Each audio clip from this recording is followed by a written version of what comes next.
welcome to another Thoughts at 3 online assembly.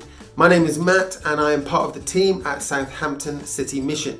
You might know that we visit schools all across the region, delivering Question of Faith RE days, assemblies, prayer spaces and transition support. But in these online assemblies, we have been talking to you about a series of values, Christian values, or fruits of the Spirit as the Bible calls it. And this is the next in that series. We're going to start with a question, we'll move on to a story, there'll be a challenge for you later on, and we'll finally end with a prayer. And this session is all about peace.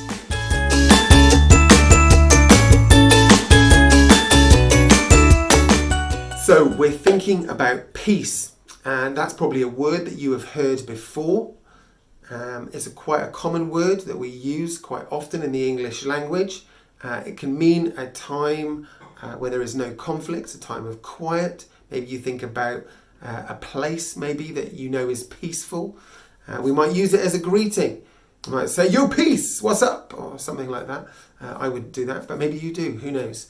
But my question for you in this session is for you to think about what the word peace means to you.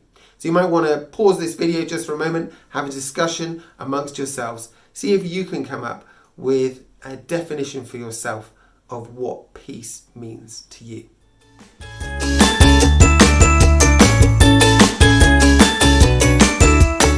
So hopefully you came up with some good definitions there of what the word peace could mean, or maybe what it specifically means for you.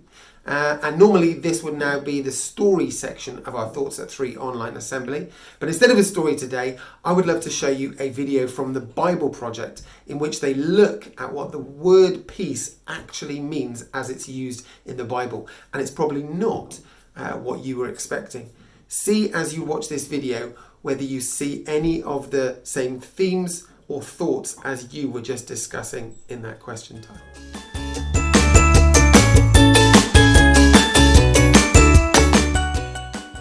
The word peace is common in most languages. People can talk about peace treaties or times of peace. It means the absence of war. And in the Bible, the word peace can refer to the absence of conflict, but it also points to the presence of something better in its place. In the Old Testament, the Hebrew word for peace is shalom. And in the New Testament, the Greek word is eirene. The most basic meaning of shalom is complete or whole. The word can refer to a stone that has a perfect, whole shape with no cracks. It can also refer to a completed stone wall that has no gaps and no missing bricks. Shalom refers to something that's complex with lots of pieces that's in a state of completeness, wholeness. It's like Job, who says his tents are in a state of shalom because he counted his flock and no animals are missing.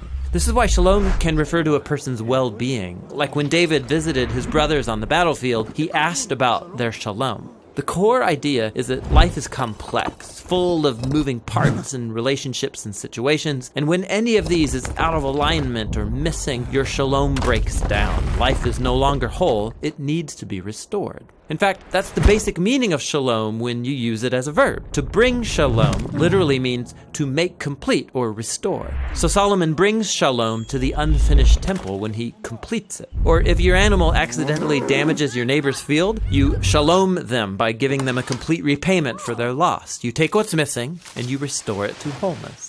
The same goes for human relationships. In the book of Proverbs, to reconcile and heal a broken relationship is to bring shalom. And when rival kingdoms make shalom in the Bible, it doesn't just mean they stop fighting, it also means they start working together for each other's benefit. This state of shalom is what Israel's kings were supposed to cultivate, and it rarely happened. So the prophet Isaiah, he looked forward to a future king, a prince of shalom. And his reign would bring shalom with no end. A time when God would make a covenant of shalom with his people and make right all wrongs and heal all that's been broken. This is why Jesus' birth in the New Testament was announced as the arrival of eirene. Remember, that's the Greek word for peace. Jesus came to offer his peace to others, like when he said to his followers, "My peace I give to you all." The apostles claimed that Jesus made peace between messed up humans and God when he died and rose from the dead.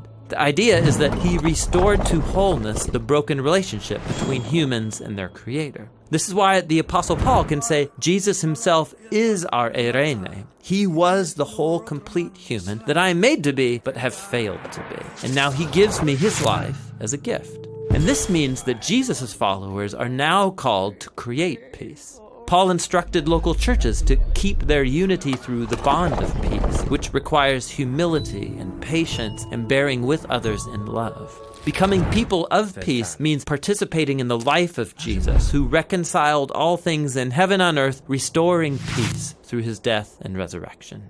So peace takes a lot of work, because it's not just the absence of conflict. True peace requires taking what's broken and restoring it to wholeness, whether it's in our lives, our relationships, or in our world. And that's the rich biblical concept of peace.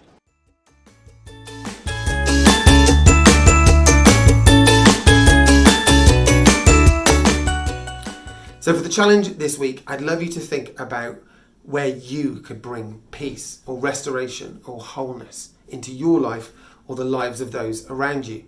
Maybe you've had an argument or disagreement with somebody this week. Maybe you know some friends who have fallen out with each other and aren't speaking to each other. Maybe there's something, situation or a circumstance that's hurting you or upsetting you. It would be great if we could be known as peace bringers, peace makers in our families, in our communities, in our schools. And so I've asked Ellie to give us a short example of a time when peace was needed in a relationship that she has. And as you watch her story, as you listen to her story, maybe have a think for yourself about where you could be a peace bringer or a peacemaker and how you could bring wholeness or restoration into that situation. If you want to, you can ask an adult that you trust, a parent or a teacher, to maybe help you with bringing that peace. And if you'd like to let us know how you got on, then please do send us an email at schools@southamptoncitymission.co.uk. Ask your parent or teacher, grandparent, whoever looks after you to do that. We'd love to hear your stories about how you have brought peace into the people around you. But for now, please listen to this story from Ellie.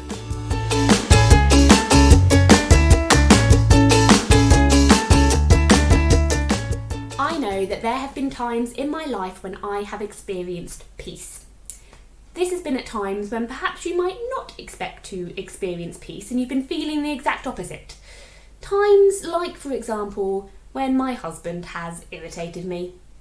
Don't get me wrong, he's lovely, but sometimes I get annoyed when he has not made the bed properly, or spent all day playing PlayStation instead of doing chores, or even when he beats me in a board game. I remember this one time we were playing the game Risk. It's a world map, you have little armies, and you've got to try and take over the world.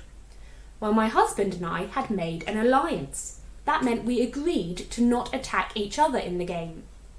I stuck to that alliance. My husband, however, broke that alliance, attacked all of my pieces, wiped me out, and went on to win the game.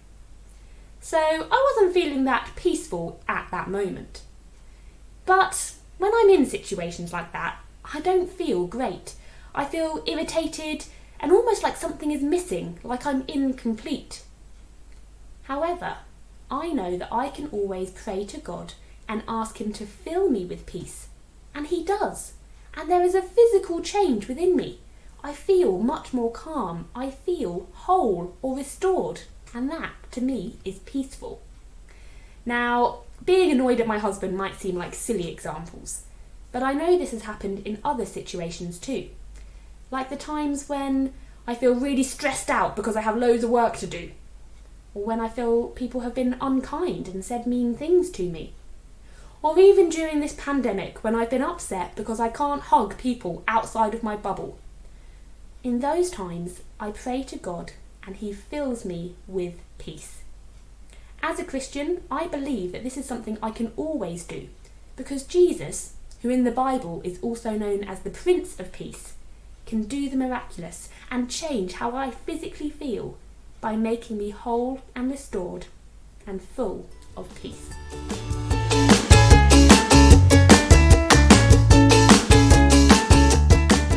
bring our time together thinking about peace to an end, I'm going to say a short prayer. If you would like to agree with my prayer, then at the end, when I say Amen, you can join in by saying Amen as well. If you don't want to agree, that's fine, say nothing and it will go over your head. But please respect those around you who do and who don't want to join in. Whatever you believe, whether you pray or not, we can all think because we all have brains. So just for a moment, take this time in quiet to think for yourself about what this word peace actually means and whether there's any brokenness that needs to be restored or made whole in your life. Keep that in your head just for a moment as I pray. Dear God, thank you that you bring wholeness, that you bring restoration, that you bring peace. Thank you that your Son was announced as the beginning of a kingdom of peace when he was born. Thank you that he was described as the Prince of Peace. And when he spoke to people, he said, I give you my peace. Help us to understand what that could mean for us in the areas of our lives which are broken down, not working as they should be. Help us to turn to you and to ask for your peace in our lives so that we can be made whole and that we can bring that wholeness to those around us through the ways that we think and act and speak. If you would like to agree, you can say Amen.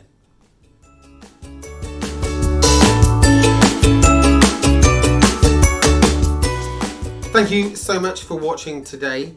I hope you've enjoyed this assembly, and as I said a little while ago, if you do have anything you'd like to share with us, any feedback that you've got, please do drop us a line at schools@southamptoncitymission.co.uk. We would love to hear from you.